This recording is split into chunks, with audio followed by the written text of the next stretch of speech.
আগামী দিনে মোদির জন্যই বিজেপিটা একদম শেষ হয়ে যাবে, কোনো চিন্তা করার কিছু নেই। একদম মোদি যে মুহূর্তে চলে যাবে বিজেপিও মাটিতে শুয়ে পড়বে। আগামী 1.5 থেকে 2 বছরের মধ্যেই লোকসভা নির্বাচন হবে।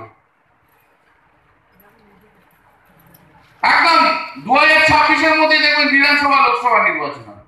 কারণ ভারতবর্ষের সংবিধানটাকে পাল্টে দেওয়ার চেষ্টা করেছেন নরেন্দ্র মোদী, গোটা ভারতবর্ষের মানুষ সেটা মানতে পারেনি, রেজাল্ট সেটা প্রমাণ করে দিয়েছে।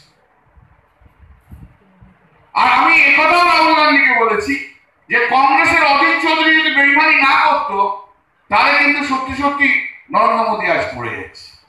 যদি দিদির কথা শুনে কংগ্রেস চলতো তাহলে পশ্চিমবাংলায় 2টোর বেশি সিট বিজেপি পেত না। আর দিদির কথা শুনে প্রিয়াঙ্কাকে যদি বেনারসের ক্যান্ডিডেট করতো বারাণসীর, তাহলে নরেন্দ্র মোদীকেও জিততে হতো না। কিন্তু সেদিকে দিদির কথা শোনা হলো না কেন? না, অধীর তার বিরোধিতা করেছিল। এই অধীরের একগুয়েমি বিরোধিতা, একচোখা বিরোধিতা করতেই হবে নরেন্দ্র মোদীর, মমতা ব্যানার্জির জন্য। অধীর এর জন্যই কিন্তু আজ নরেন্দ্র মোদী এলো, না কিন্তু নরেন্দ্র মোদী আজকে আর সরকারে আসে।